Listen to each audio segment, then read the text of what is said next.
Você se sente uma pessoa livre? Ninguém é livre. Desde que você tem necessidades a suprir, você não tem liberdade. O que é a liberdade? No estado puro, na ideia pura. Liberdade é você não ter necessidade nenhuma. Então você é livre. Você faz o que você quiser, se quiser, se não quiser não faz, não precisa. Se você tem alguma necessidade, você é obrigado a suprir essa necessidade. Cadê a liberdade? Liberdade não existe, ela é muito falada, mas as pessoas não têm noção do que é. Eu também não tenho noção do que é, eu só imagino. Aí a imaginação serve. O que é liberdade? É existir sem necessidade nenhuma. Então a gente não conhece liberdade. Não é que nem democracia. Fala-se que isso aqui é uma democracia. Uma balela que tem, cara. Por quê? Porque democracia, para mim, é um povo muito bem alimentado, muito bem instruído, muito bem informado, consciente dos mecanismos que a sociedade tem para controlar os representantes, já que é uma democracia representativa. Nós não temos isso. Então nós não temos democracia. A gente nunca teve democracia, a gente não sabe o que é uma democracia. Sabe? Eu acho colaborar com o inimigo, falar em redemocratização. Porque não houve redemocratização nenhuma. Houve uma mudança de fachada na ditadura, que parou de ter a cara militar e passou a ter a cara da mídia. Bota lá um monte de instituição democrática, tudo infestado de interesse empresarial, tudo controlado para não mexer na estrutura da sociedade. E aí fala, isso aqui é uma democracia. Aí vem esses revolucionários de auditório, de academia, de partido, cheio de arrogância, e eles falam em redemocratização. Eles colaboram com a construção de uma fachada, de uma farsa. Não é a democracia. Mas eles colaboram. Inclusive quando eles bradam e fazem manifestos que não conseguem mobilizar quase ninguém, sabe, que não falam uma língua compreensível pela massa da população, quando eles bradam e acusam e denunciam, blá, blá, os conservadores adoram. Apontam para eles e falam, ó, eles podem falar assim porque isso aqui é uma democracia. E é mentira. Eles podem falar assim porque não afeta em nada a estrutura. Porque eles não têm capacidade de mobilização. Porque eles não estão conscientizando como eu acho que deveriam estar. Eu acho que se esses revolucionários fizessem o que os hippies fizeram, vivessem os valores que eles apregoam, se misturassem nas áreas mais pobres. Sabe, na época que eu estudava, 30 anos atrás, mais de 30 anos atrás, hoje teria um nível de consciência muito mais elevado. Porque de igual para igual você passa conhecimento. De cima para baixo é muito mais difícil. Ainda mais quando o povo não está obrigado a te escutar. Então eles acham você um chato. Eu já ouvi frases emblemáticas, cara, como falar, marco regulatório para mim é nome de remédio para diarreia. Tu vai entrar na favela e vai falar de marco regulatório, tu vai sair da favela com raiva dos favelados. Eles também não se interessam, mas isso é arrogância. Você que não está percebendo a sua incapacidade de se comunicar com essa moçada. Você tem que entrar lá para aprender, não para ensinar. A academia passa o saber, não passa a sabedoria. E a sabedoria é muito superior, cara. Porque ela ensina com carinho, ela entende com calma, ela não se revolta, ela tem a humildade. Já os caras com o saber acadêmico têm só arrogância, cara. Tem sensação de superioridade que é falsa. É falsa. Os caras morrem de medo de entrar numa favela, cara. Eu entro e saio de qualquer favela sem o menor problema, cara. Na maior tranquilidade, sem medo, nem nada. Porque eu conheço os códigos de comunicação. Eu sei o que eu vou fazer lá, eu sei como chegar. Ninguém vai me assaltar, ninguém vai me agredir. Sabe? Sossegadamente. Mas eles não, eles têm um condicionamento burguês de que favela é território perigoso. Então quando eu vejo entrar dessas siglas esquerdistas, aconteceu lá em Acari, foram lá para tentar cooptar. Não tinha como, velho. Porque os caras, para entrarem lá, eles já se fazem diferentes. Eles chegam, telefonam para o pessoal da associação para ir buscar eles lá fora. Eles não entram lá.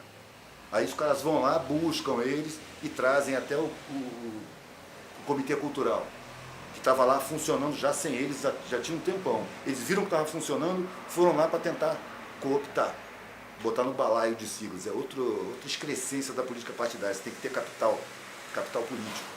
Quanto mais associação você conseguir cooptar, melhor. Então eles entram mesmo sem o menor respeito, tomam a frente e começam a controlar. E falam, não, aquilo lá é nosso, aquela associação é nossa. Sabe? E desconteúdiza a associação. Sacou? Aí eles chegam lá. Na hora que eles vão embora, a mesma coisa. Vai todo mundo em bloco junto. Todo mundo escoltado por moradores, até chegar lá fora, onde já tem táxi esperando, van esperando, para eles embarcarem e irem embora. Sabe? O pessoal da favela é intuitivo, cara. É sensitivo.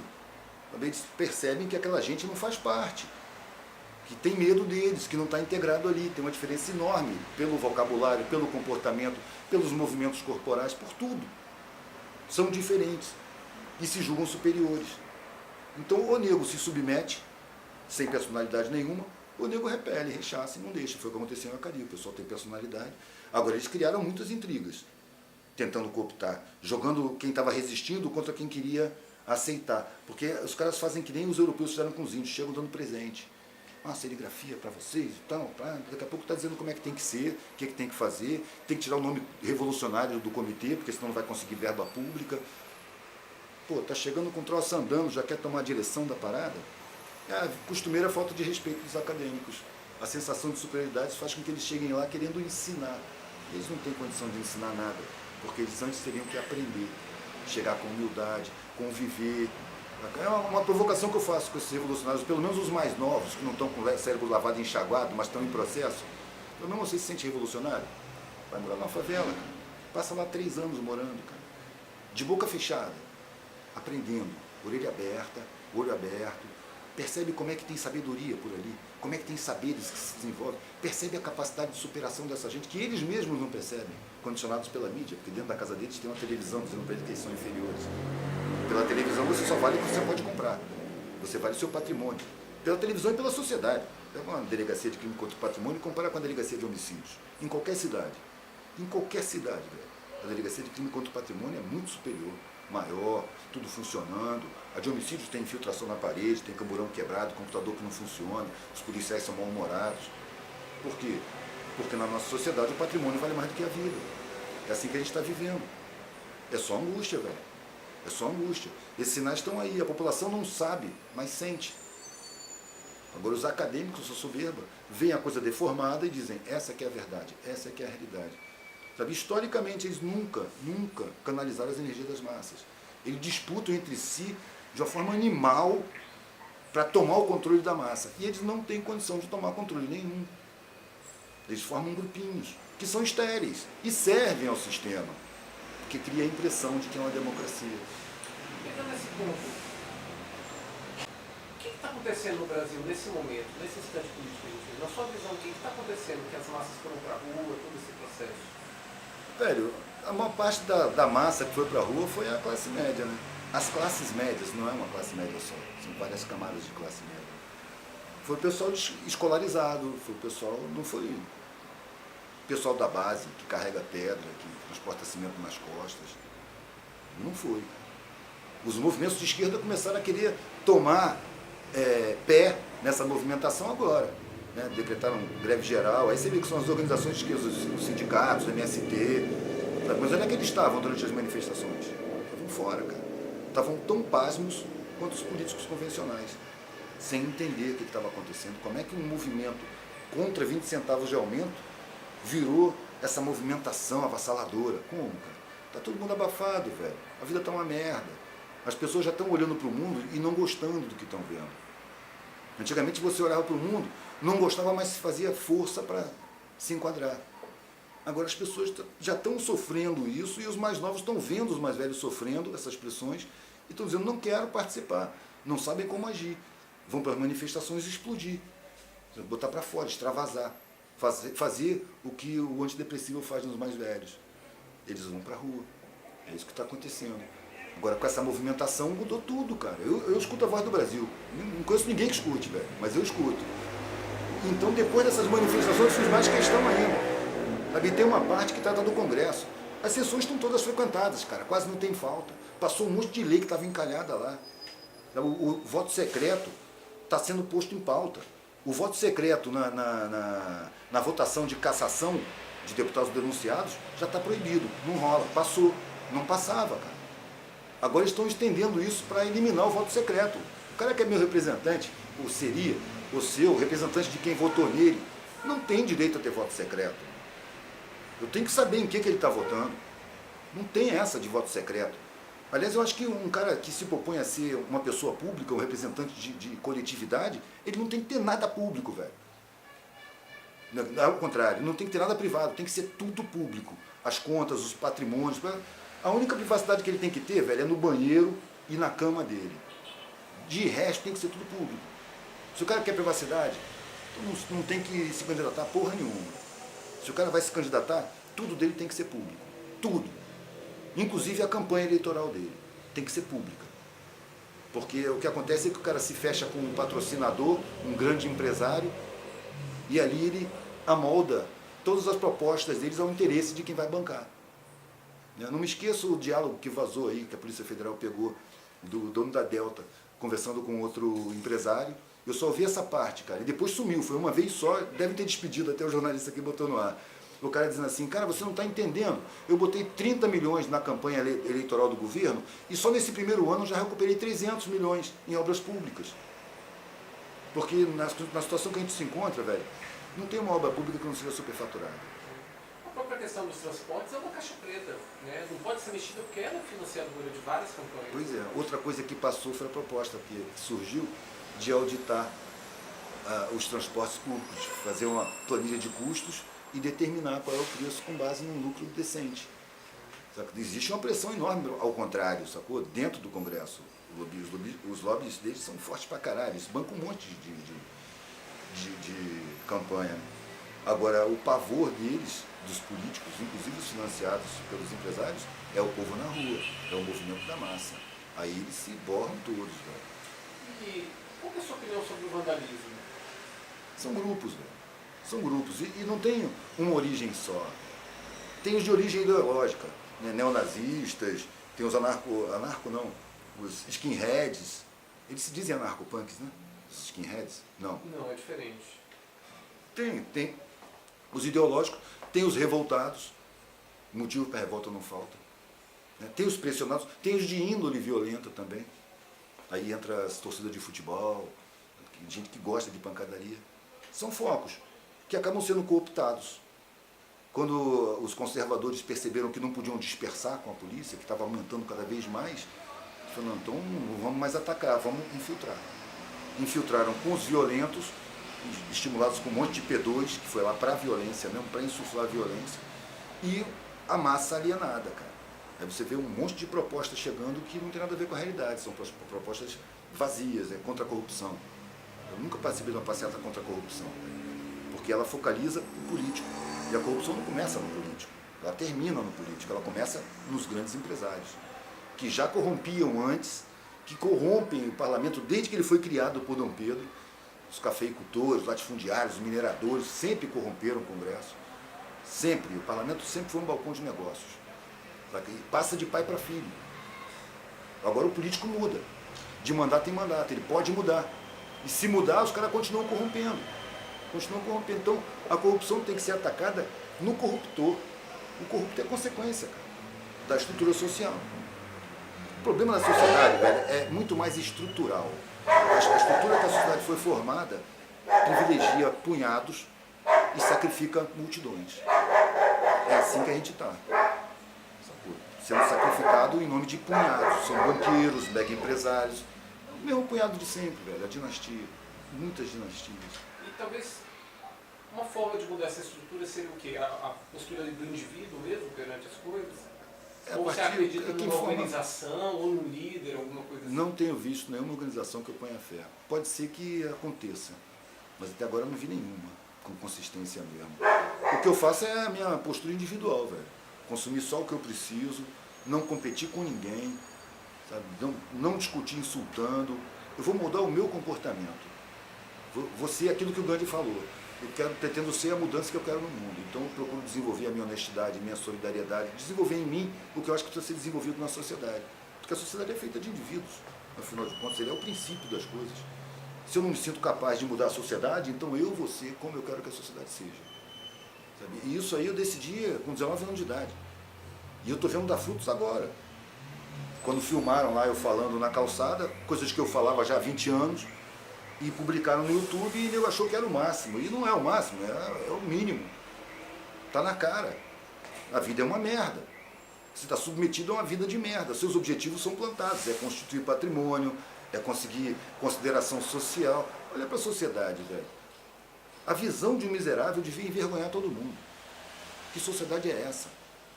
Sabe? Que larga familiares, porque para mim a humanidade é uma família. Larga familiares da miséria e ainda culpa eles. A estrutura já criou eles na miséria.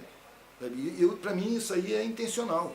É preciso haver miséria. Ela é deliberadamente escolhida, estrategicamente criada e mantida para poder chantagear os trabalhadores a aceitar qualquer tipo de condição de trabalho. Olha a miséria aí. O cara já é pobre. A massa dos trabalhadores é pobre. Sabe? Então eles têm que se submeter sem se revoltar, porque a ameaça da miséria está aí, constante em cima da cabeça deles. Para eles chegarem na miséria é um passinho só. Então é preciso ter miséria, para poder haver exploração. É deliberado, cara. Eu não vou me comportar dessa forma. Eu não posso mudar o mundo, mas eu posso ter prazer na vida. E o meu prazer na vida é causar reflexão. É questionar esse modo de existência da sociedade.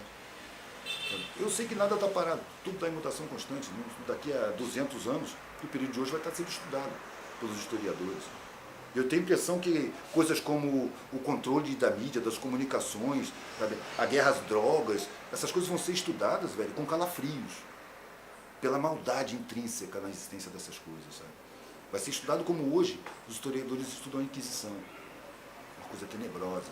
Essa realidade de hoje, os bastidores do poder de hoje, são tenebrosos, sabe? São vampirescos, sabe? São criminosos.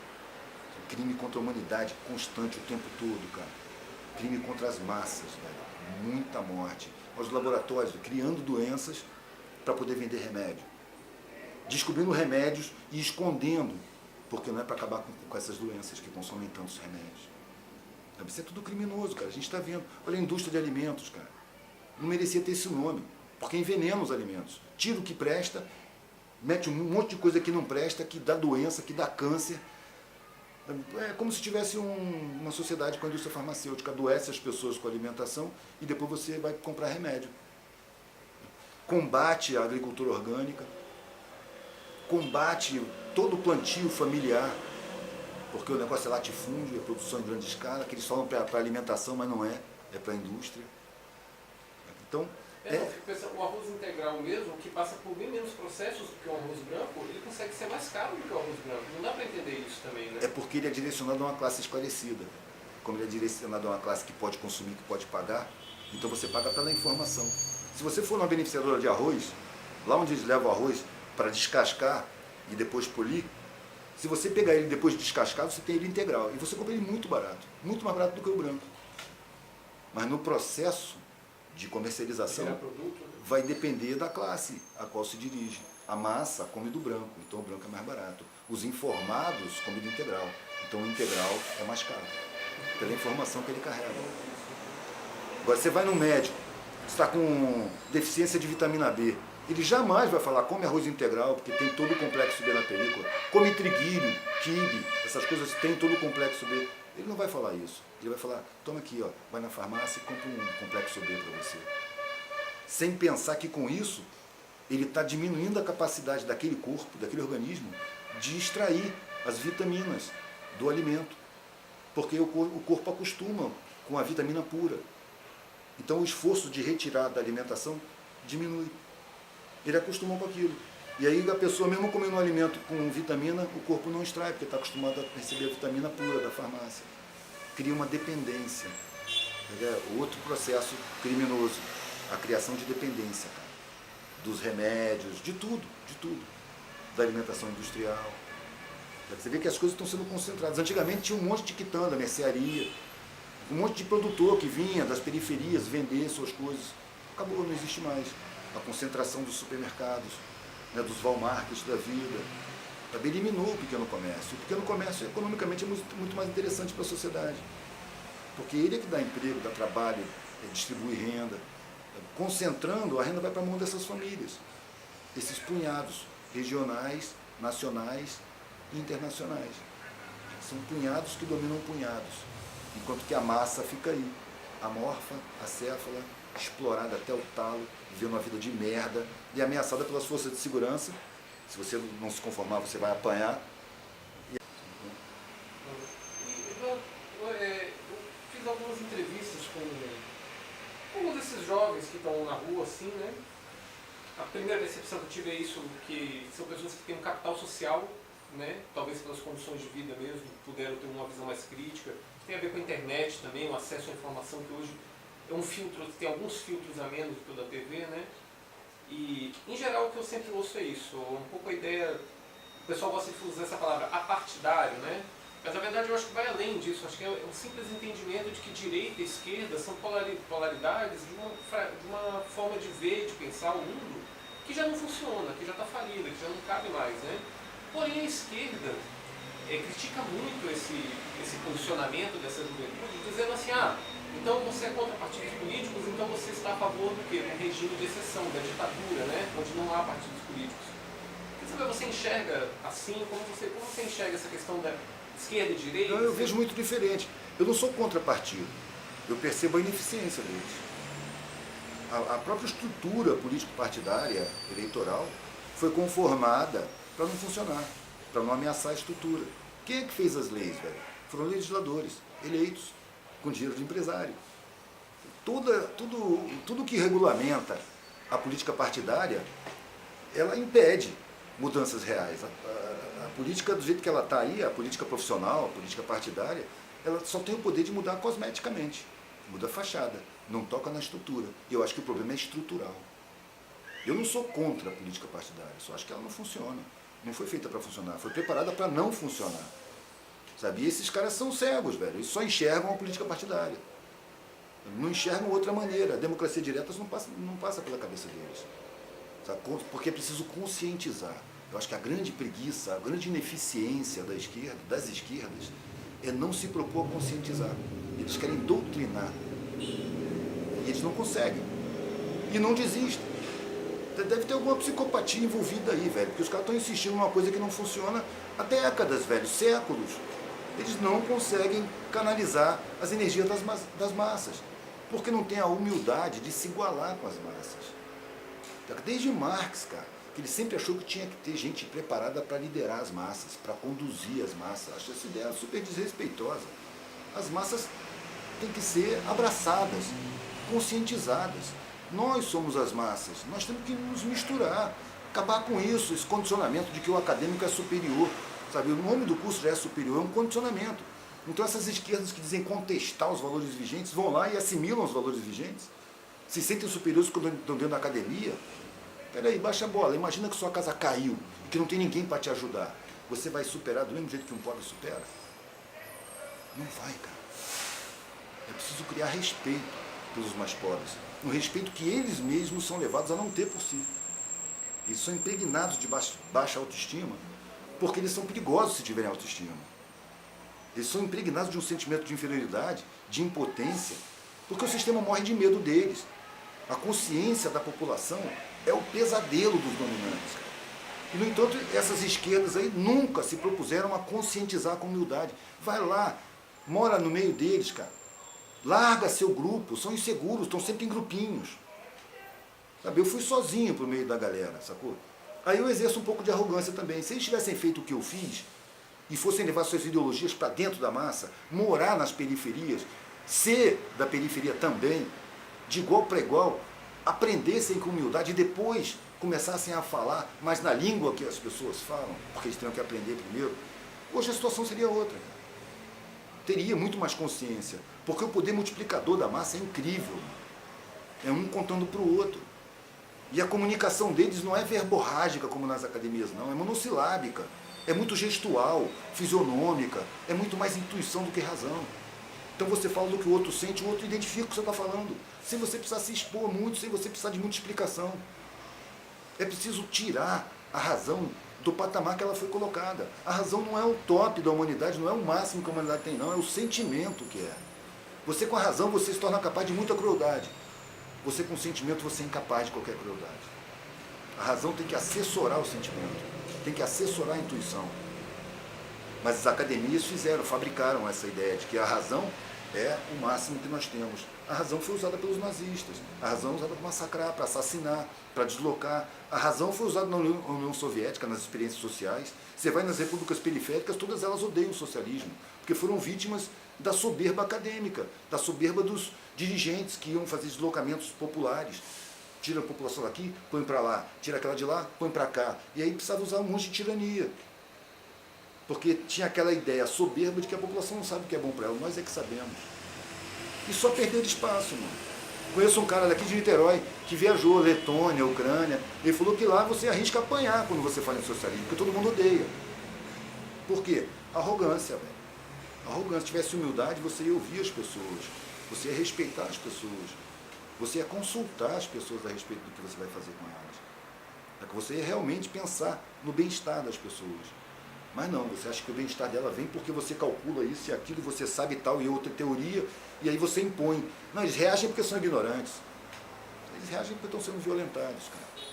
E aí a opressão econômica nos países socialistas passou a ser uma opressão ideológica, igualmente brutal. E serviu ao capitalismo. E talvez minha última pergunta para você. Você quer que acenda a luz? Ué, esse primeiro, esse primeiro.